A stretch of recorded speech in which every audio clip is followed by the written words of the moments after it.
Hello friends, welcome back to our channel be my mentor. आज हम लोग discuss करने वाले चैप्टर नंबर 6 के टॉप 10 क्वेश्चंस, जिसमें हम लोग डिस्कस करेंगे कई सारे कॉन्सेप्ट, कई सारे थ्योरम्स को।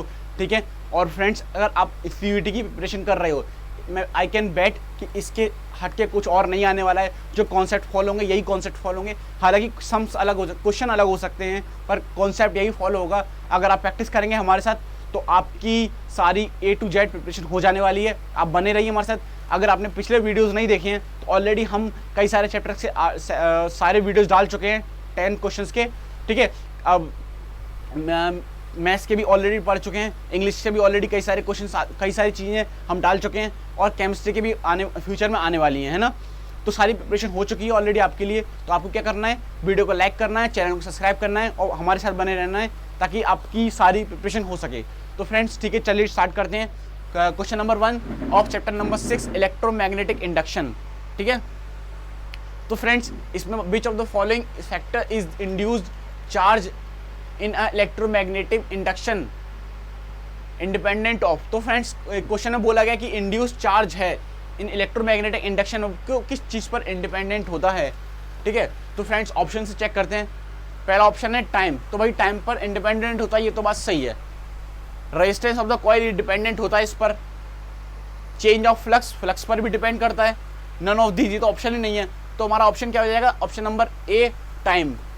ठीक है फ्रेंड्स। तो इंड्यूस फ्लक्स, जो इंड्यूस चार्ज है, इलेक्ट्रोमैग्नेटिक चार्ज है, वो टाइम पर इंडिपेंडेंट होता है। आप इस चीज़ को याद कर सकते हैं, नोट कर सकते हैं, फॉर्मूले से देख सकते हैं कि वो टाइम पर इंडिपेंडेंट होता है। चलिए फ्रेंड्स, बढ़ते हैं क्वेश्चन नंबर 2 की तरफ। क्वेश्चन नंबर 2 बोल रहा है, which of the following state that EMF induced whenever there is a charge in the electromagnetic field linked with an electromagnetic coil। तो फ्रेंड्स, ये बोल रहा है कि आपको बताना है कि जब भी EMF इंड्यूस्ड होगा, जब भी charge magnetic flux electric circuit में लिंक्ड होगा। तो फ्रेंड्स, इसमें आप चेक कर सकते हैं कि जब भी इलेक्ट्रोमैग्नेटिक फ्लक्स या इस तरीके की बात की जाती है तो वहाँ पर फैराडेज लॉ की बात की जाएगी। तो आप इस तरीके से भी याद, ये शॉर्ट तरीके की ट्रिक्स हो सकती है आपके लिए कि आप किस तरीके से उसको याद करो। तो फ्रेंड्स, आप चेक कर सकते हैं कि इसमें फैराडे की बात की गई है या नहीं। तो पहला है लेंज लॉ, तो ये तो नहीं है। ओम्स लॉ तो भैया V इजिकल टू AI तो I equal to resistance equal to VI होता है। ये तो ओम्स लॉ इतना स्टेट करता है, तो ये तो हट जाएगा। ठीक है। हमारा ऑप्शन क्या होने वाला है, 3, फैराडेज इंडक्शन। ठीक है। Faraday's law of electromagnetic induction हो जाने वाला है हमारा इसका आंसर। तो आप इसको याद कर सकते हैं। ठीक है। क्वेश्चन नंबर 3 की तरफ चलते हैं। क्वेश्चन नंबर 3 बोला है, which of the following gives the polarity of EMF, polarity of induced EMF।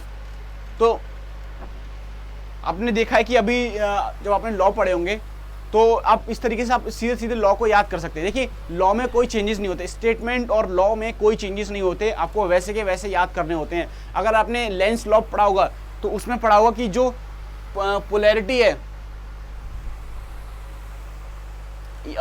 Induced EMF की, वो लेंज लॉ से पता की जाती है। क्या, लेंज लॉ। तो हमारा ऑप्शन क्या हो जाने वाला है, लेंज लॉ, ना कि बोइट-सावर्ट्स लॉ या फिर एम्पियर सर्किट लॉ, या ना ही फ्लेमिंग्स राइट हैंड रूल। ये मेरा राइट हैंड है, फ्लेमिंग्स राइट हैंड रूल, इस तरीके से। ठीक है। तो ये नहीं होने वाला। हमारा आंसर क्या होने वाला है, ऑप्शन नंबर 2, लेंज लॉ। बाकी इसके रिगार्डिंग आपके मन में कोई डाउट हो तो आप मुझे बता सकते हो। चलिए, क्वेश्चन नंबर 4 क्या है, electrical inertia is a measure of. तो आप फ्रेंड्स इसको याद ही कर लीजिए, मैं तो यही बोलूँगा आपको, क्योंकि इलेक्ट्रिकल इनर्शिया, देखिए, ये हम ऑलरेडी सारे क्वेश्चंस ऐसे लेके आए जो कि एकदम शॉर्ट, एकदम मेमोरी बेस्ड हैं। ये क्वेश्चंस CUET ऐसा ही आने वाला है कि मेमोरी बेस्ड रहेगा आपका, कि आपने कितना NCERT को पढ़ा है, कितना आपके अंदर पावर है चीज़ों को ग्रेस्प करने की, ठीक है, मगअप करने की। तो इसका आंसर आने वाला है सेल्फ इंडक्शन। जो इलेक्ट्रिकल इनर्शिया है, आप इसको याद कर लीजिए, इलेक्ट्रिकल इनर्शिया जब भी बात की जाए तो वहाँ क्या होगा, सेल्फ इंडक्शन होगा, सेल्फ इंडक्टेंस। ठीक है।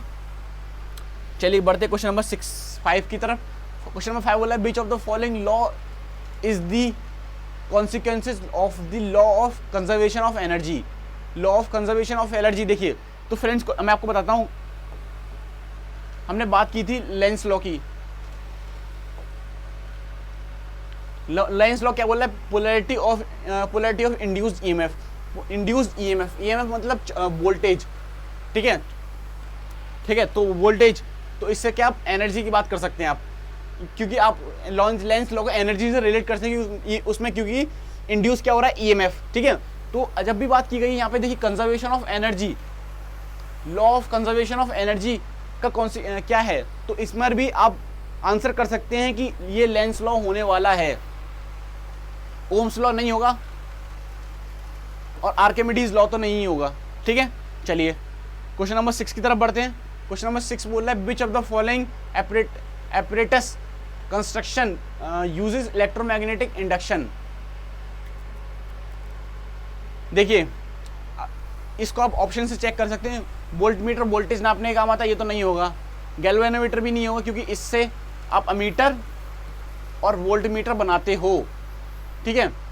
तो इलेक्ट्रिक मोटर भी नहीं होगा, कि इलेक्ट्रिक मोटर तो भैया आप उसको एनर्जी दोगे तब जाके चलेगी।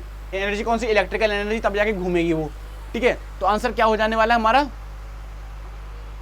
जेनरेटो इज आर करेक्ट आंसर, ठीक है। तो फ्रेंड्स आप देख सकते हैं कि जो एपरेटस यूज हुआ है इलेक्ट्रोमैग्नेटिक इंडक्शन के, वो क्या? जनरेटर। मतलब कि कौन सा आपको इलेक्ट्रोमैग्नेटिक इंडक्शन, मतलब कौन आपको जब आपके घर में लाइट चली जाती है तो आप क्या यूज करते हो? जनरेटर यूज करते हो ना, पावर बैकअप के लिए। तो हमारा आंसर क्या हो जाना है? Generator. Which of the following factor is the self induction association with an coil? Self induction, ठीक है। Which of the following factor is the self inductance associated with the coil in the independent of? तो इसमें question में पूछा गया कि जो self इंडक्टेंट है कॉइल में, वो किस चीज पर इंडिपेंडेंट होता है।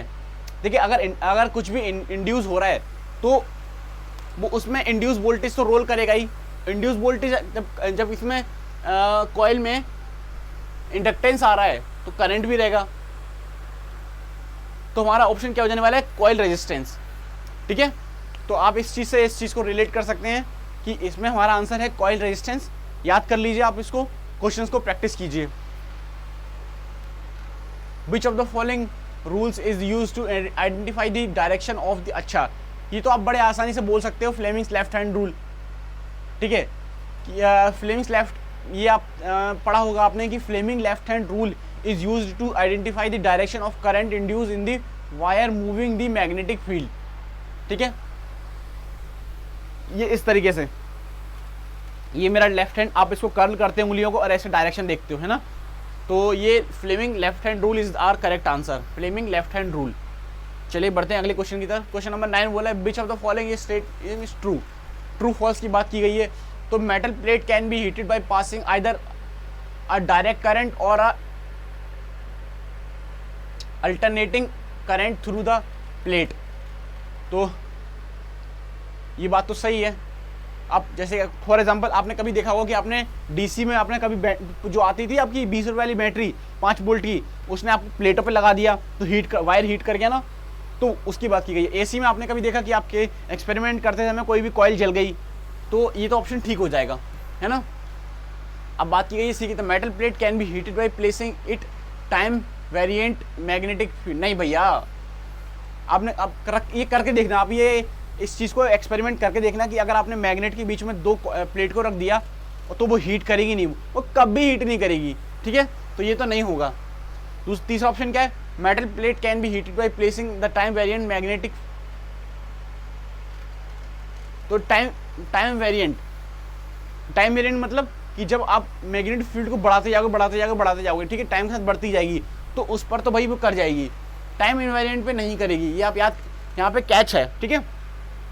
तो आप इस चीज, मैं फिर से आपको एक चीज समझा देता हूं, ठीक है। तो आप प्लेट को हीट कर सकते हो टाइम वेरिएंट पर, ना कि इनवेरिएंट पर। आप याद कर लीजिए, ये ऑप्शन आप कंफ्यूज कर सकता है आपको। टाइम जो मैग्नेटिक फील्ड टाइम इनवेरिएंट होगी उस पर हीट नहीं होगा, जो टाइम वेरिएंट होगी टाइम पर वेरी करेगी वो हीट कर जाएगा। तो चलिए आगे बढ़ते हैं। ऑप्शन नंबर हमारा क्या हो जाने वाला है? 3 और 2। तो ऑप्शन नंबर 4 बोला है both A and C is the correct answer. Yes, the induced EMF is equal to the coefficient of self inductance is equal to unity. ये बोल रहा है इंड्यूस्ड ईएमएफ, जो ईएमएफ इंड्यूस किया है वो equal to coefficient of self inductance, जो self inductance का कोफिशिएंट है वो इक्वल टू यूनिटी है when the rate of change of current is unity. ठीक है, तो फ्रेंड्स ये बात सही है। इसका एक्सप्लेनेशन मैंने ऑलरेडी नीचे मेंशन कर रखा है। मैं एक्सप्लेनेशन में क्या दे रखा है, the inductance EMF is equal to coefficient of self inductance is equal to unity when the rate of change of current is unity. ठीक है, जब rate of change of current unity होगा तब इंडक्टेंस ईएमएफ, जो inductance EMF है वो उसका coefficient equal to unity हो जाएगा। ठीक है फ्रेंड्स, आई होप आपको ये सारे क्वेश्चंस प्रैक्टिस की होगी। अगर फिर भी आपके डाउट है, हालांकि ये क्वेश्चन आपको एक्सप्लेन कर रहा हूँ, समझा रहा हूँ, पर ये क्वेश्चन आपकी सेल्फ प्रैक्टिस के लिए हैं। हम लोग ऐसे कई सारे क्वेश्चंस लेके आने वाले हैं, आप प्रैक्टिस कीजिए। कोई भी डाउट हो तो आप पूछिए मुझसे, है ना। चलिए मिलते हैं अगले वीडियो में। हालांकि वीडियो को लाइक कीजिए, चैनल को सब्सक्राइब कीजिए। Thank you so much for watching.